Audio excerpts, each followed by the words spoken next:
Well, good morning, everybody. I am here with the lovely Carmen Theobald on the Leadership Summit for 2024. Excited to have you, Carmen. So Carmen's coaching, facilitation, and speaking combine her experience working with thousands of horses, her own post-traumatic growth, and a determination to make a difference in this fractured world.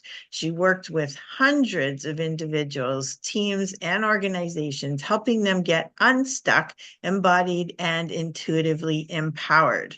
Carmen is the founder and director of Horse Sense North, where they offer personal growth, leadership, and team development, and trauma recovery with some horse sense as well. Adding some horse sense allows people to develop more clarity, connection, and courage in every aspect of life and step into healthy leadership for self and other. All programs are offered with polyvagal informed principles, and they have a particular focus on mental health and wellness services for first responders, public safety personnel, and or military. So Carmen and her 2- and 4-legged herd live on a scenic farm in Almaguin, Ontario, where all team members are committed to creating a protective, inclusive, and trauma-informed space. Well, I'm so excited to have you, Carmen, and I am going to let you take it away. So go Amazing. ahead. Looking forward to it. Thank you so much, Randy. I really appreciate being part of your leadership summit and being connected with you and having the chance to share a little introduction to the 5 roles of self leadership. And so, when you asked me to connect for this leadership summit, there's lots of things we could chat about. But what I really wanted to share was a perspective on self leadership, which I think a lot of us as leaders don't always take into account. And at the same time, I think it can be one of the most impactful things we can really consider is how are we leading ourselves? Because the way that we're stepping into leadership for the self is going to have a direct impact and total game-changing effect on how we're able to show up for others, whether it's in a leadership context or otherwise. So, Randy, are you willing to kind of chat about some of this with me as we go along? Sure, as much as you need me. Okay, super. So, I wanted to start off with a little bit of the background of these 5 roles of self-leadership, which I really do believe are, about creating space for our own health and wellness. And I do see that as a revolutionary act in this fractured world, whether we're talking about systems or a workplace or whatever kind of group we might be talking about. It can often be truly a revolutionary act to make this a priority, but it actually ripples out and affects everyone with such immense magnitude. So, the origins of this work are from one of my mentors and one of the people that I've been so fortunate to train with, Linda Kohanov. And she wrote a book called The 5 Roles of a Master Herder. And I'm certified to share this. And I do this a lot with organizations as a leadership model, bringing it to their teams. And I also really love thinking about it for the self. So if we think about the 5 roles of a master herder, what this really means is like the 5 roles of masterful leadership. And of course, this includes masterful leadership of ourselves. So, Randy, when you kind of imagine, and I don't know if you have any experience with horses. Do you? Not a ton. That's fine. And so for anyone who's listening, whether you have any experience, tons of experience, or none, this will still be very relatable. But we're going to kind of bring our awareness into this nature perspective for a second, and also how humans interact with large herbivores. And this is very connected to Linda's research for the book, The 5 Roles of a Master Herder, where she's looking at groups of people all over the world and how they're able to move large groups of herbivores from point A to point B with no fencing and no restraints. So, if you were to just imagine, Randy, that you were on this cattle drive, am I fair to assume that you have not been on a cattle drive? I have not been on a cattle drive. Neither have I, but we can imagine it for a moment. So imagine that we're one of these people on horseback and we're moving this large herd of cattle across these grazing lands and we have to get them to this other area. What kind of skills do you think would be helpful, required even to be able to do this? Extreme focus. Yeah, that's a great one. That's a great one. Give me one or two more. I think you'd have to be fit. You'd have to be healthy. Um, you'd have to have some knowledge in knowing how to direct them and, what movements or actions you have to make in order to have them go in the direction that you want. Um, maybe some verbal language that you need to know. Um, Yeah, so some of that communication, both with the cattle and also with the other people, right? mhm. Like how are we managing communications together? All of that stuff. Yeah. Yeah, that's perfect. So even though we might be finding our human selves in a boardroom or a classroom or a meeting space or online, and it's like, well, this maybe is not so relatable.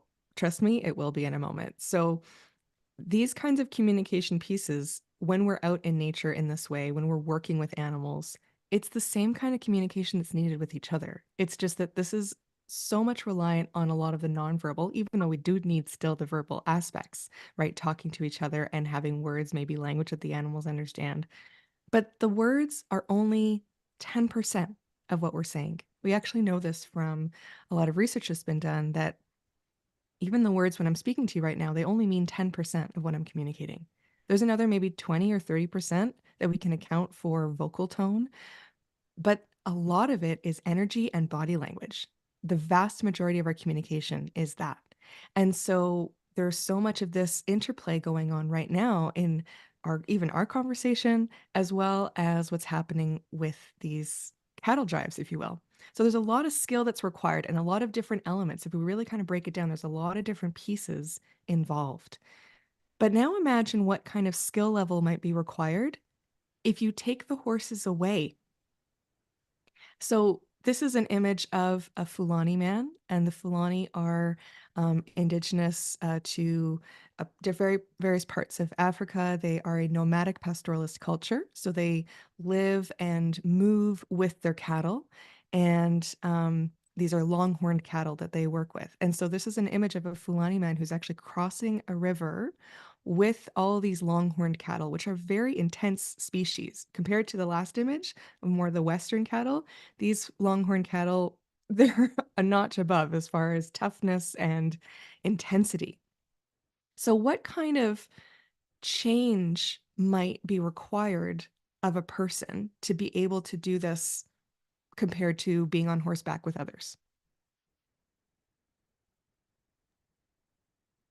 Are you asking me? Yeah, what just give it a guess. I Just give it a think you'd guess. have to be a lot more assertive and aggressive. Mm, Your fear level is much lower. Um, you're definitely yelling louder because you got to yell over the water sound if you're going through rough waters. I don't know. Let you yeah. take it away.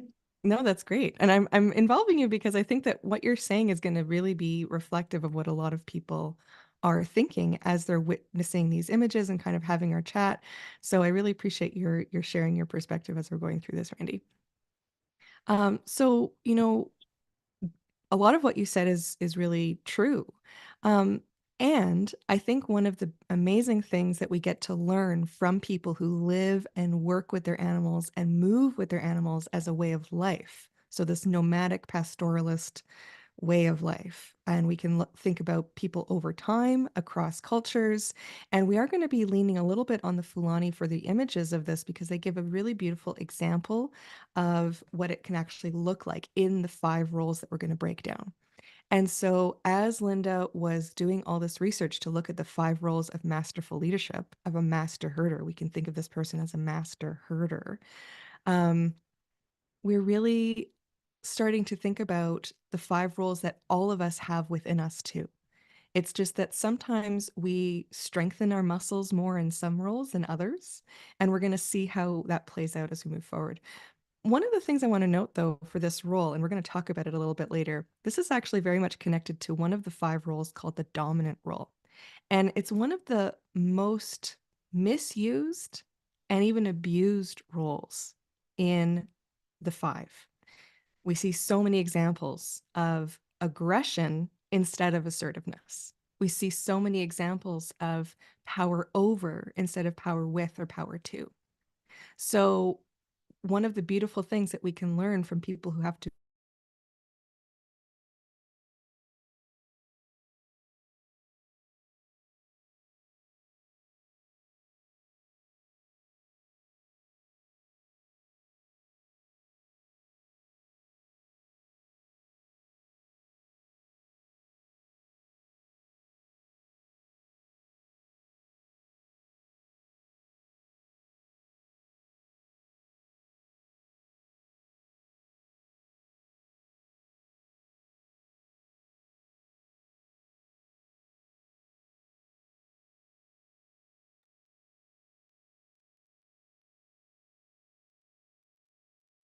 Hey, Randy, are we still here?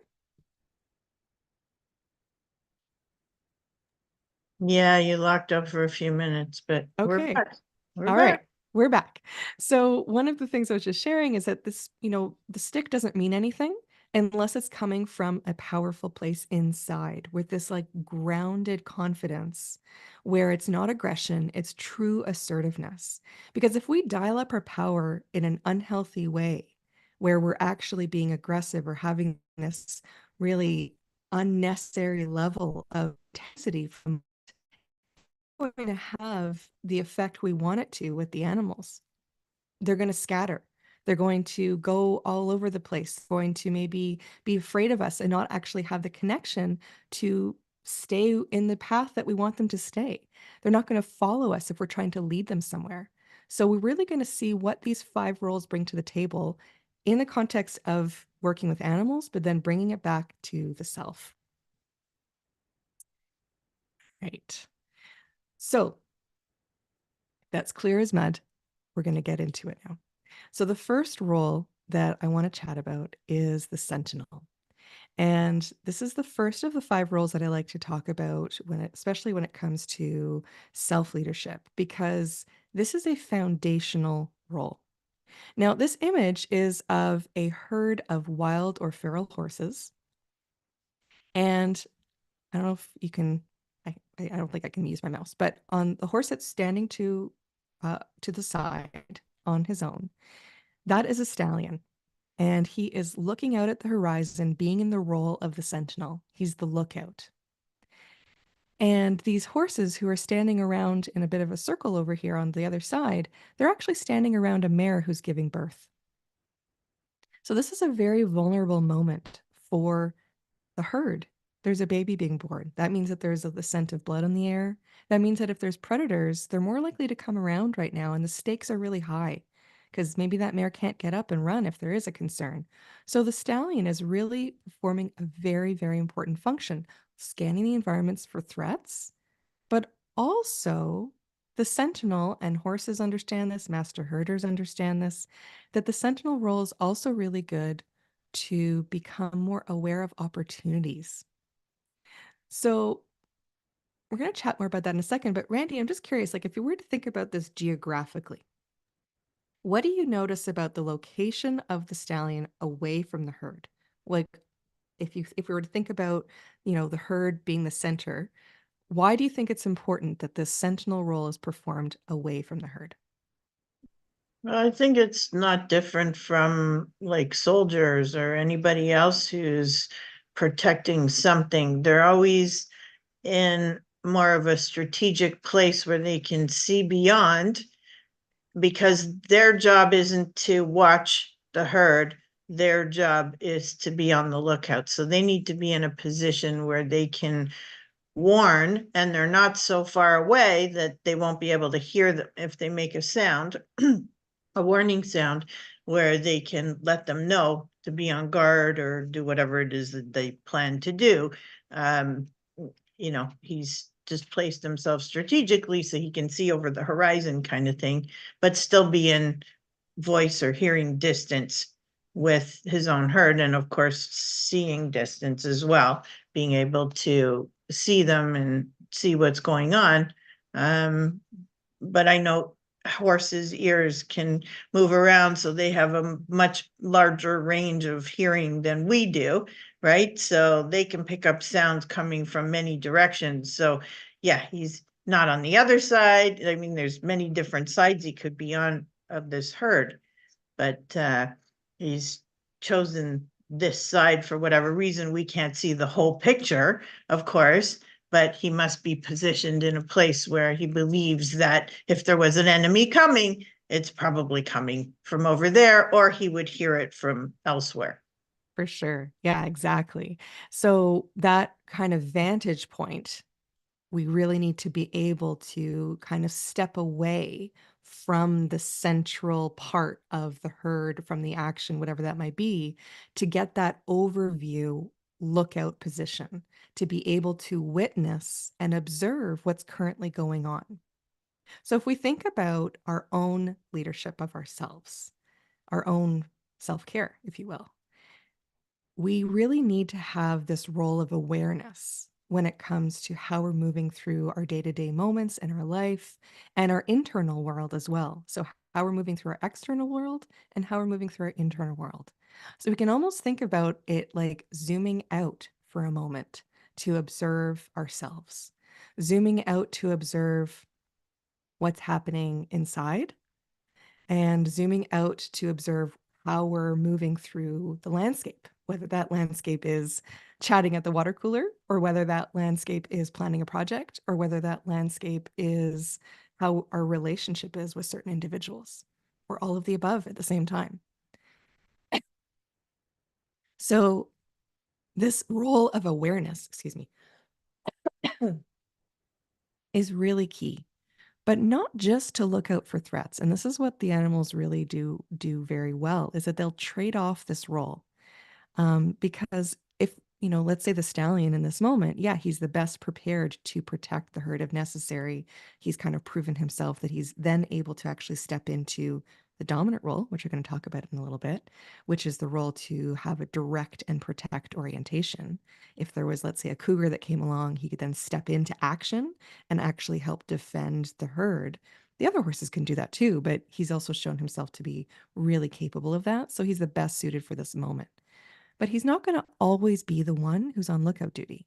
They trade this role off because it's tremendous pressure. It's so much energy to be the one on lookout, to have this kind of awareness and even letting it go into hyper awareness or hyper vigilance. We might have heard that word. To be always constantly scanning for threats. And that's too much. And so having others to trade this role off with is so important so that we can get the rest that we need, be able to kind of put it down for a moment. And also so that we can allow the other beautiful parts of this sentinel role, this lookout role, to support us, where it's not just looking out for threats, it's also looking out for opportunities. So, can we zoom out a little bit in our human lives to notice the opportunity to have a connecting conversation with someone?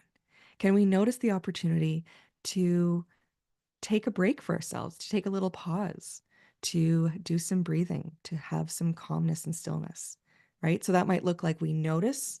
We've zoomed out a little bit. We're noticing that maybe our body's in the state of stress or protection or constriction, and then it's like, okay, that's really good to know. With that awareness, I can now see other opportunities as well of what I can do about it.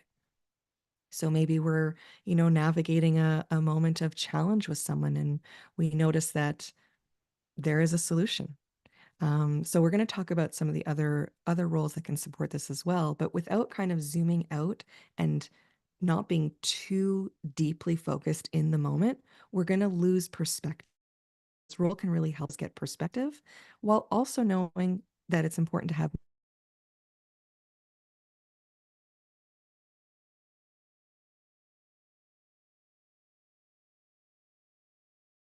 part of ourselves that we can kind of put that sentinel role into something bigger than ourselves if we don't have a person right now to connect with. Randy, I just saw a little note that said my internet's unstable. Can you still hear me? Yeah, you disappeared for a few seconds, but you're back. Okay. I'm not sure what's going on. My usually internet's great, but we're having a snowstorm. So here you go. Winter in There you Ontario. go. It's a Winter in snowstorm. Ontario. Yeah. Okay. Yeah. So I'm just curious before I move on to the next role, like if that sounds familiar for you at all in your human life, like if you have this experience of kind of being a watcher of yourself ever, of kind of noticing what's going on for you, and if that's always in a way where it's kind of more critical, or if there's a little bit more of that noticing for those opportunities or noticing when you're doing well also. Well, I think it's a matter of being mindful, right? Hmm. And aware of your surroundings um, in many different aspects. So it just depends on what conscious level you're at, right? Yeah, 100%. And, you can be completely unconscious of anything going on and just, you know, going around like whatever happens, happens. Or you can be extremely purposeful and conscious about everything and super aware. And, so there's probably less people like that. But because, typically I would think people just are doers and just doing, and Mhm. moving from one thing to another and not necessarily paying attention to what's around them or being mindful of anything. So I think it's a great lesson to be able to appreciate more and experience more by being more conscious, being more aware, being more mindful, and actually enjoying the moments, right? Yeah. Um, and being aware of what's going on around you and aware of the people around you and what's going on with them. And I think it just makes for a better life experience. Yeah, 100%. And so, in order to help keep us in that more positive aspect of the sentinel, where it's awareness for, in all the good ways, not slipping into the hypervigilance, or even dissociation. Sometimes we can feel like we're watching ourselves, but we're not actually connected to who we are anymore. We kind of almost become disembodied. That doesn't feel good either. So that's not one of the strengths of the sentinel role. That's more of the challenges. And so all the five roles that we're going to talk about have strengths and challenges to them. There's not one role that's the be all end all. There's not one role that we need to definitely do more of than others. It's that we actually need access to all five. And so the Sentinel is one of those foundation ones because we have to start with this general awareness and build from there. But what's going to help keep us out of some of the challenges, like that hypervigilance, like that critical aspect that we might carry with the Sentinel role, um, we actually need all five to help balance us out. So the second one we're going to talk about is the nurturer companion. So we're kind of going back to our Fulani person example here. And the Fulani did consent to having these photos taken, and there were some journalists and writers who wrote a lot about them. And so I'm just so grateful that we get to learn a little bit from their nomadic pastoralist ways with these cattle that they've been living and working with in community for time in memoriam. So I think one of the things to really note is that the Fulani, they're not always like that first image that we saw. They're not just moving the cattle around for no reason. They have purpose to their use of the more active roles, but the majority of the time they're spending in this nurture companion role. They're just hanging out. They're spending time with them.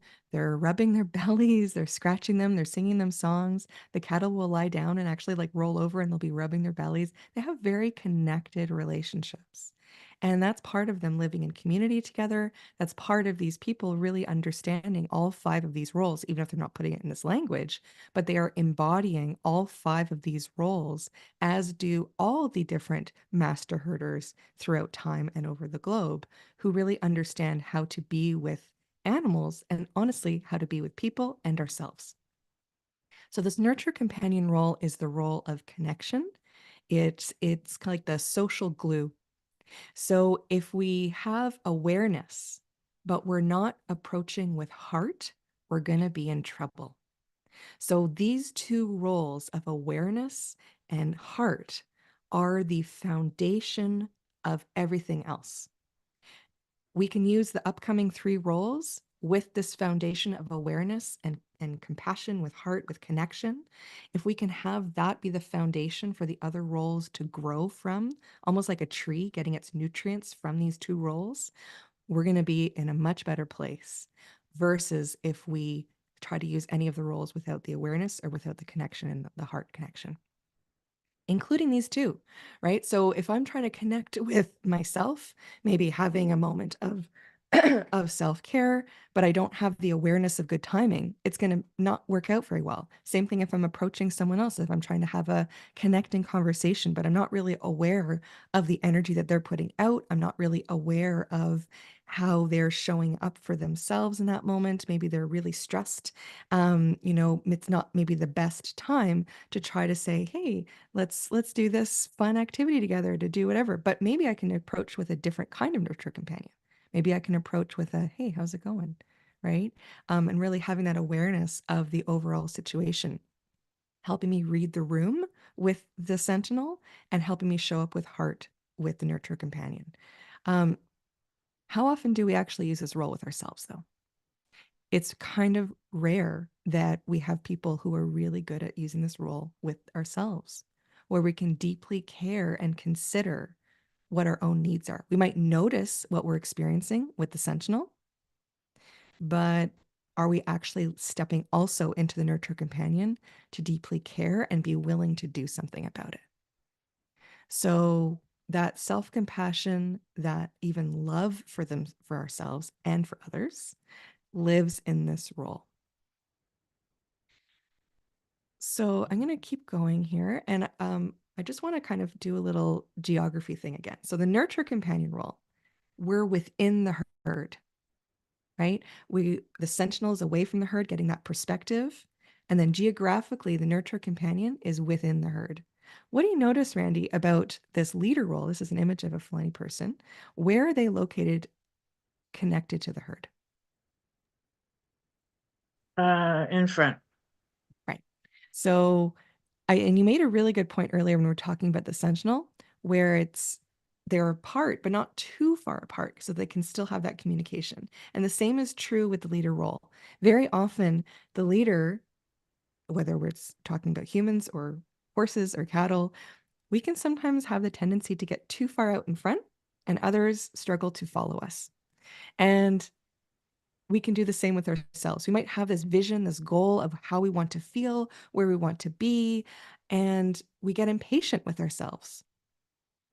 But if we can make sure to have the awareness of the sentinel and the nurture companion of really connecting to our present moment and being really holding ourselves with compassion, then we can kind of slow it down and make sure that we're not getting too far in front.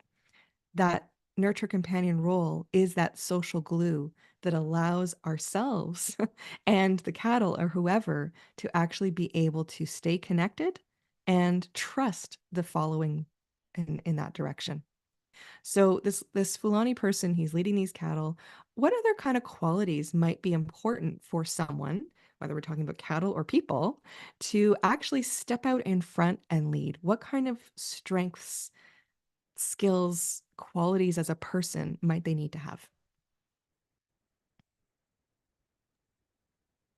Charisma. Mm-hmm. Um,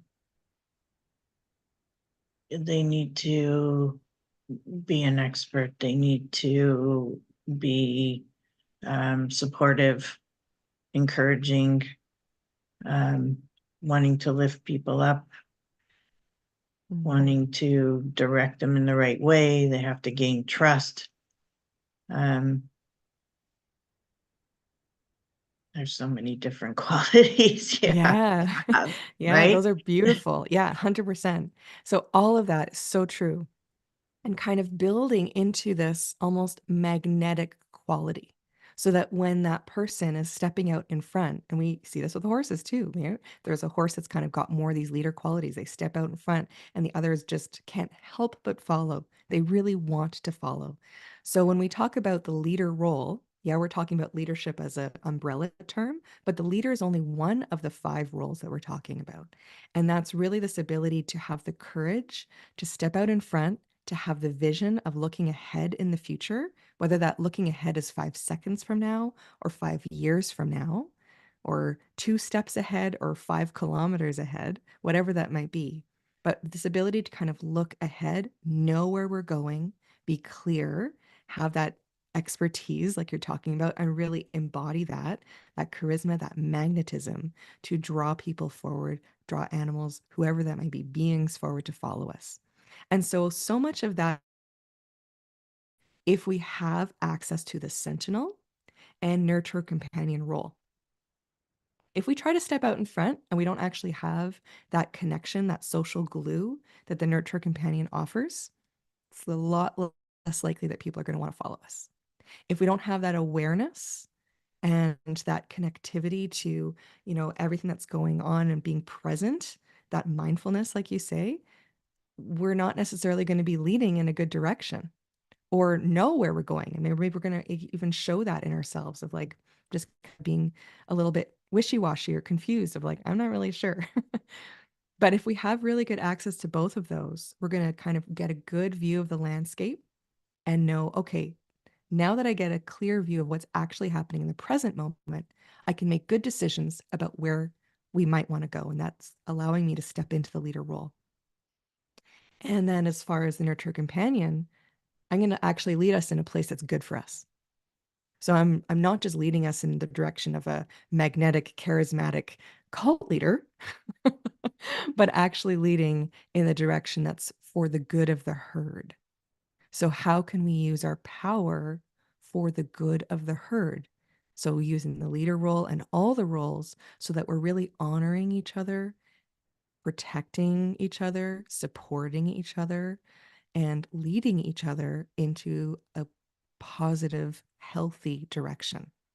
So when we think about self-leadership, can we lead ourselves in the direction that we want and need to go for our health and wellness? Are we paying attention to that? Is our sentinel noticing what's going on with ourselves? Is our nurture companion caring about what's actually happening for us? And can we step into the leader role to guide us and lead us in a direction that benefits our well being and ultimately everyone else too, or at least most? And I think that very often, for those of us who are in a service position, we might forget how important it is to take care of ourselves. But that absolutely has this ripple effect. And so when we have this ability to step into masterful leadership of ourselves, we get to do that for others so much more easily. And very often it ends up being reversed. So people, a lot of people, especially in service positions, leadership roles, um, we might actually overgive because we're not giving enough to ourselves. And that's not to say we shouldn't be in like this servant leadership mindset. If anyone's chatted about that already on your summit, I'm not sure, but just really from this place of like wanting to support others, of course. But are we actually doing it in a balanced, healthy way that is sustainable? And so if we don't have the capacity, are we going to people please and just say yes to everything and actually burn ourselves out? Or are we able to really do our personal check-ins and maybe invite other support or help to still make everything move forward, but taking care of ourselves along that path? So this leader role can kind of look ahead a little bit and go, okay, if I were to go in this direction and take that path, what does that look like? And is that the path I want to go? Am I looking at that direction with this awareness and with heart? Or am I looking at that direction only with this awareness of what I want the goals to be for the company, of only what I want the goals to be for how people see me, right? Or am I actually doing it with more of this holistic approach for my own wellness and everyone else too?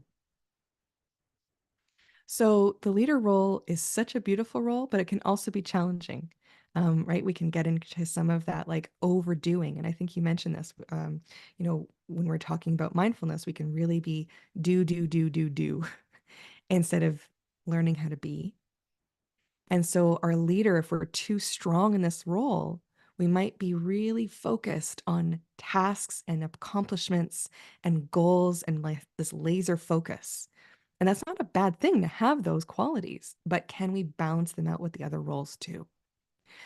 So I want us to think about all the 5 roles kind of like different muscles, right? I can have a lot of muscle strength in the leader, but maybe not so much in the one that's coming up, or maybe not so much in the nurture companion for myself or for others, right? So I'm kind of strengthening muscles.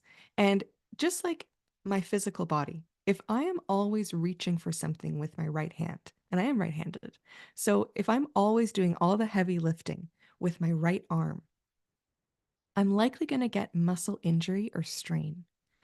And the same is true with the roles. If I am always reaching for the tool to solve something with the same muscle group, with the same role, I'm probably going to end up with muscle injury or strain because I am not using my body, my being in a balanced way. So, the goal as we move through these roles, and we're going to talk about them as a whole at the end, is that we really want to have access to all five, not so that we can use them in equal amounts, because every moment's going to require different amounts from us, but so that we have the ability equally to access them, so that it's just as easy for me to pick up the leader as it is for me to pick up the dominant. So let's just chat about this one for a second geographically again. So, Randy, what do you notice physically, geographically, about where this person is in connection to the rest of the herd? Right in the middle. Okay. So he does have some herd members that are kind of behind him, but like, is that the same kind of middle as like giving some pets or connection, or is he kind of having more space around him? He has space around him, so they know he's there and he's still leading them, but he's leading them from more of a collaborative position rather than you know, I don't know. Yeah. Your title is dominant, but yes, he's being dominant, but he's also in the middle. So they're almost kind of protecting him, having a circle around him, but at the same time, they're trying to get through the waters. Okay. And are there more cattle in front of him or behind him? Well, we can't see the whole picture, but it Let's looks just assume for the they're picture. they're they're mostly in like a C figure around him in the front. Okay. Yeah. So although, it's not a perfect image of like only pushing from behind, the majority are him pushing from behind, and he's using his energy directing it toward their back end. So I want us to think about where he's directing his kind of intention, his energy, his pushing and directing force. And so this is the role of the dominant, to have this direct and protect orientation with a pushing power and a divisive power. And that can sound negative, and the dominant word can sound really negative, but we're going to reframe it a little bit. We're going to reword it a little so that it has its strengths and challenges.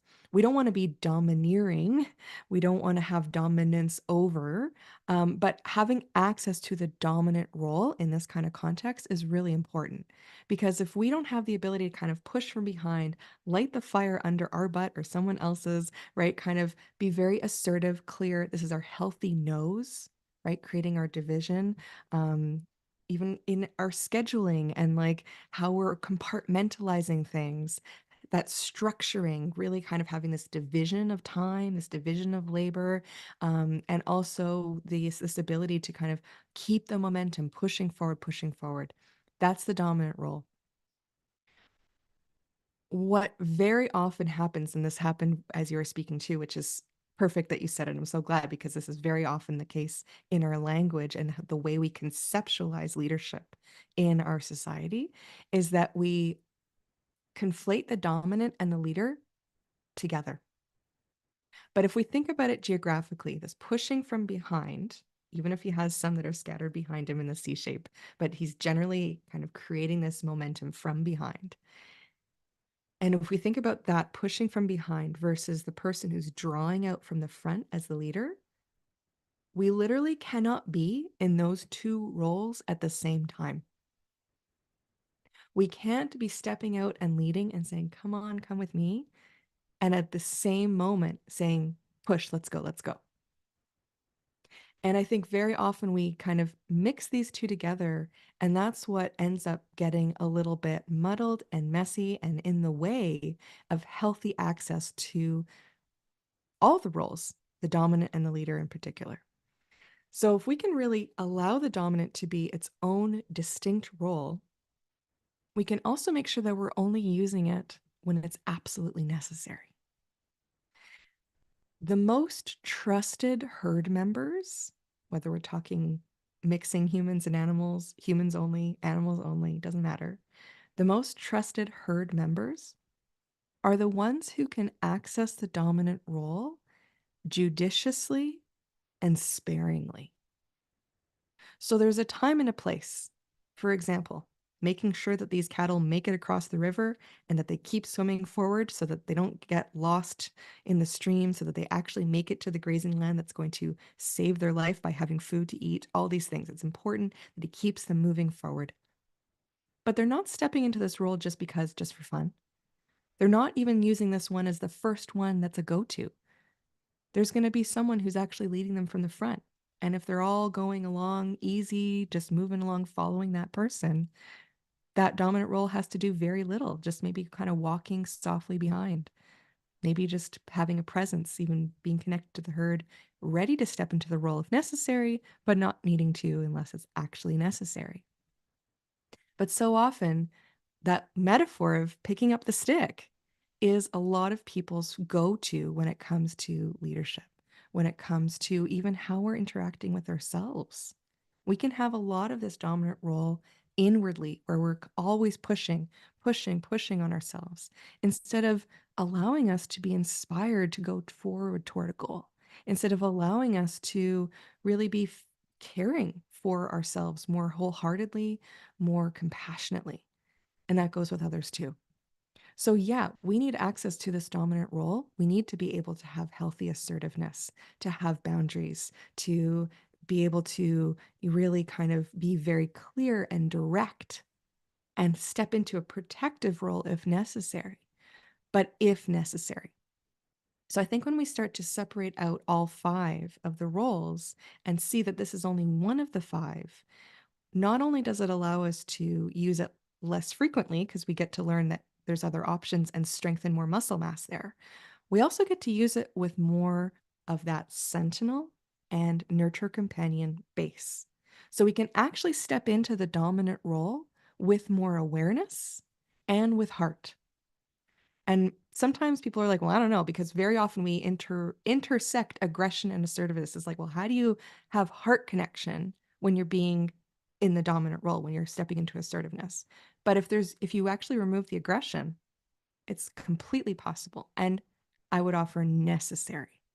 So can I think, and honestly, I think this is one of the most important roles that I see people needing to develop more skill, not so that we can overuse it, but because I think there's a lot of need to have those difficult conversations, to create healthy boundaries within ourselves, to have healthy boundaries with others, to step into that more courageous place of like, saying no, whatever that might be, in a way that is compassionate, kind, and solidly aware of what's going on and not having our feathers ruffled in the experience.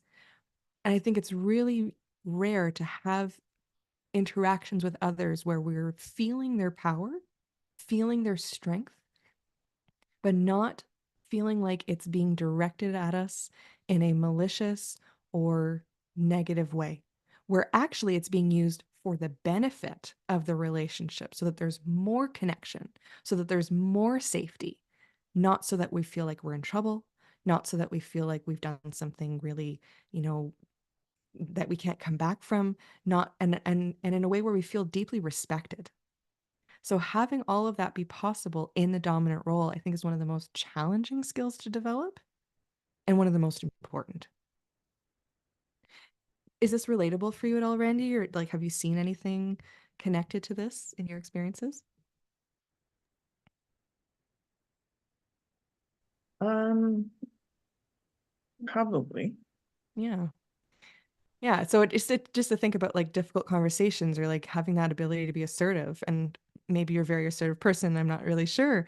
But do you see people kind of struggling with this in themselves, that ability to like step into more of their power, but in a way that is at the same time being very kind and gentle? Well, that's why we have empowering women to succeed. Yes, exactly. No, there's lots of people who won't step into their power. And, in my own experiences, I've given my power up to people many times and kicked myself, like just watching as a child and then into my teens or and I'm very assertive and I don't hold back and I don't hold things in. And still, I would find myself in positions where I literally giving my power away. Well, there's no other way to call it. Yeah. And not, even, you know, close people to me and said, that's not the Randy I know, kind of Mm. thing. And it's like, and then you see yourself so maybe you spend 20 years there, right? It Yeah. could happen. And then, all of a sudden these realizations, you do some personal growth, and then you might find yourself there again and go, okay, what am I doing? So I found myself there again for maybe 4 or 5 years. And Mhm. I was like, no, hold on. So like the time frame becomes a little shorter where you have a realization to, okay, something needs to change and it has to change right this second, right? So you make the Yes. change. And then hopefully you come to a place where you just don't allow it to happen in the first place, right? So it's definitely a growth you go through. It's a transition you go through, but there's so many people who maybe don't even realize they're doing it, but give up their power and give up their own being and kind of lose themselves, which is what people might be feeling, right? So Yeah. they might be feeling a little lost. Who am I? What's my purpose? What are my dreams and goals? And then all of a sudden get back on track or do some coaching or therapy or whatever it is they need to do in order to get back on track and put themselves back into alignment with themselves to empower themselves and continue on with what their purpose is. So instead of constantly worrying about someone else's, or they might be in a narcissistic relationship, they might be in an abusive relationship, they might be in a place where they get so lost and controlled and giving up their own power that they find it difficult to find it again, right? And Yeah. to get that back. Exactly. Exactly. And I'm so grateful that you shared all of that. And that was partly why I was excited to actually have a conversation with you about these roles, because of your work with empowering women to succeed and your strength that you show in that. It's really beautiful. And no wonder you have a lot of people following you, if we're thinking about it as a herd, right? Where you do have this ability to access this dominant role, where you are able to clearly explain things and empower people in this way and push people a little bit out of their comfort zone, but with kindness, and drawing them forward with that leader role, helping them go toward the vision of being an author in your book or being connected to any of the wonderful things that you do, and that awareness of what's going on for them, and that nurture companion role, that connection with them and with yourself as well. Thank So, you. yeah, absolutely. So, having access to all the roles makes a huge difference. And the fifth one, and I think this is where we can sometimes get stuck, is if we don't have the awareness of how to use this fifth one to unblock some of our access to these things, especially this ability to step into our own power, especially this ability to stop accepting abuse, to stop or to even recognize that it is abuse or whatever the unhealthy behaviors might be. And that is the role of the predator. And so, in traditional pastoral cultures, master herders also act as predators, culling the herd, right? If a cattle if there's a couple of cows who are sick, in order to make sure that the rest of the herd doesn't get sick and die, maybe they will end the life of those two sick cows, um, while also protecting the herd with their lives if necessary. So again, at the Fulani, as an example, let's say there's a lion coming around. Um, Maybe they will protect the herd by fighting the lion, and maybe the lion dies. But maybe the person doesn't make it. Maybe the person actually is the one who loses the fight to the lion. So they really understand how important it is to use this role very sparingly and only when it's really, really important and needed, because it could be dangerous, this role. And we don't ever want to overuse it. And it's not about taking a life in our human world, I hope. Um, Although for some people's roles, maybe actually is, right? If we're talking about military or law enforcement, if they're in that direct and protect orientation and they actually have to get to the point of experiencing the predator role for the good of the herd, it can actually be very important in certain situations. Not that I'm here proposing, pushing ending of lives of anyone. It's not what I'm saying, but there is a role that is needed to have a permanent ending. And so that permanent ending might show up for ourselves to end a belief system. Maybe we are in a position where we have to defend ourselves. And in that defense, we end up using a fatal blow. Or maybe it's in the permanent ending of a relationship, the permanent ending of a job, of whatever that might be. I really like thinking about this predator role, though, for the belief system. Because if we believe that we're not worthy of respect, if we believe that other people are more important than we are and not that we're equal, we're going to accept a lot of unhealthy behavior in our world and in our life.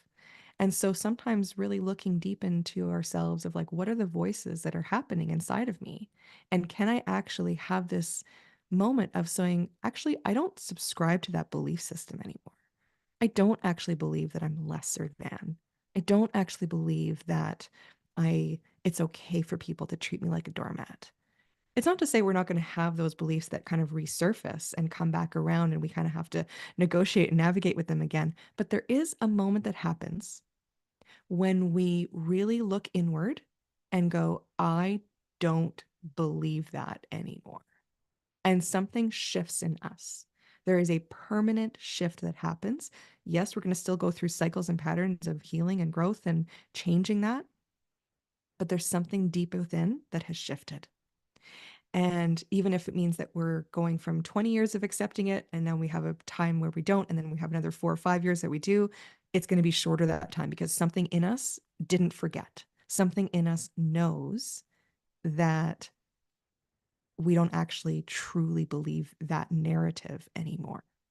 And so the predator role can really unlock our ability to access some of the other roles, like the ability to use the nurture companion for ourselves, like the ability to use the dominant role with others in a healthy way.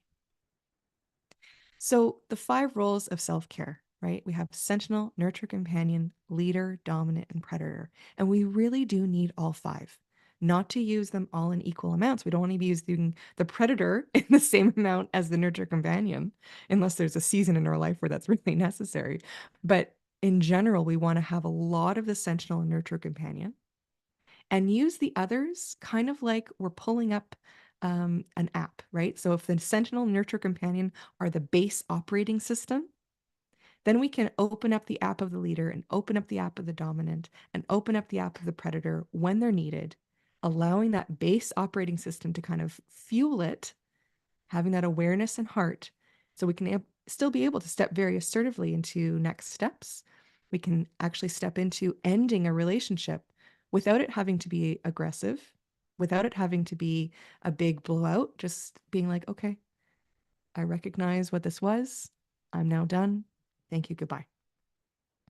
I'm not talking about strategies for escaping an abusive situation, but at the same time, we can even start to implement a little bit of that with support as well with these roles. So we really do need access to all 5. And I think what's really important, especially if we see that we have a lot of strengths or challenges in some of the roles, maybe because we're overusing them. I'm going to have a lot more challenges with the roles that I am overusing. So, for example, um, if I'm overusing the nurture companion and I notice that I'm people pleasing a lot and abandoning myself a lot with the people pleasing, I'm going to see that I have more challenges in that role because I'm actually overusing that muscle. So, to balance it out, I want to have more of the dominant, let's say, and more of the other roles that help me step more into that full expression, that healthy expression of who I am internally and externally. But what's so important to remember is that these are behaviors, not who we are. So if we're noticing that we're overusing whatever roles, including the dominant or the predator or whatever they might be, that's understandable. This is adaptive. We are always just trying to find some sense of safety. And our safety was likely contingent on using a lot of certain roles. But now that we are becoming more aware of that, we can allow this to help us understand where we're at and also offer us a path forward. So when we embody all five of these roles, we can have this masterful self care, this masterful leadership of self and others. And that can look like being truly integrated as a human, being both predator and prey, right? We are omnivores as humans. And I like to think of it in this way, like this image. This is a pastel by a wonderful artist named Kim McElroy, and it's called Lionheart. So if we were to really truly integrate all five roles, I think this image is such a beautiful example of what that can look like, where we allow our predator brain, so to speak, our lion brain with the eyes in front of our head, to sink down into our heart, where it can be moderated by empathy and lean more into that non predatory side of who we are without losing any of our power. Because, in fact, horses are very powerful beings. A herd of horses is not to be messed with. A horse on their own is not to be messed with. They have an enormous amount of strength, but the power that they embody is for the good of the herd. They really embrace vulnerability. They shield the weak. They connect with each other really in a different way. They really embrace this community aspect. And so, can we lean more into this true integration of what it means to be human? And I believe also what that means is embracing all five roles, learning how to use them with more skill and more fluidity. So, for anyone who's interested, I actually have an online self-guided course that goes specifically into the behaviors and strengths and challenges for each role with activities and mindfulness practices and guided visualizations and all kinds of things to support all five of these roles so that we get much more into the detail. There's a lot of clarity around it, as well as that experiential element included. And for anyone, of course, who's watching this, I want to offer a very special rate, which is 50% off with the discount coupon Randy. And what Awesome. yeah, and then what I also want to mention is that in February, I'm doing an even more special thing with this course that has been integrated into all kinds of our workshops and programming with many different communities and organizations. And I'm going to be taking a small group of people through an online coaching series for the same price. So if people want to sign up for that, they're going to be live Zoom calls 5 Thursdays, 7 to 8 p.m., starting February 22nd. Same story. If you want to join that, you actually get 50% off. You get access to the self-guided course plus the live Zoom group coaching calls for that discounted rate because we love Randy and love the work that you do. So there's that if anyone's interested. And of course, I just want to put this up if there's anyone who wants to learn more about what we actually do on the farm, which is the bulk of our work, working with horses directly, which I think is the most amazing way to develop more access to these five roles and really embody that in a very healing and transformative way. You can check us out here. Thank you so much for a fantastic presentation. That was awesome. I love how you were relating so many different aspects to our real life. And of course, putting me on the spot for all of them. So thank you. But that Thank you was, for participating. I really appreciate your willingness to show up in that kind of conversation because I really appreciate getting to know you personally, just aside from this recording. And I really believe everything you said is so relatable to everyone listening. So thank you. well, that's awesome. Thank you so much. It was a great presentation. And please, the offer that you're giving people is just pretty unbelievable. So I hope you guys take Carmen up on it.